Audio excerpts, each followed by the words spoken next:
В Сыктывкаре стартовало республиканское первенство по боксу. На ринге выступят более 70 спортсменов из 7 городов Коми.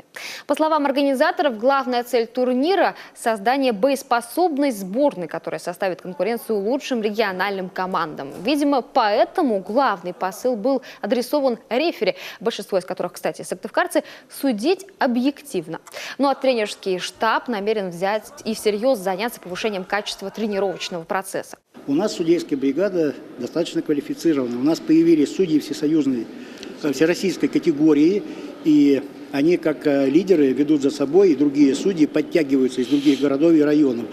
На самом деле от судейства, от объективного судейства зависит очень много. Очень часто победа присуждается с преимуществом 1-2 очка. Поэтому качественное судейство, оно просто необходимо. Оно задает уровень подготовки боксеров. Самое главное – это ездить обязательно, чтобы ребята ездили за пределы республики, на турниры. Значит, спасибо, что министерство помогает в этом направлении школы, потому что чем боксер ездит и обстреливается, так будем говорить, извините за это слово, с другими партнерами, это уже, конечно, дает ему качественный подход к ведению боя.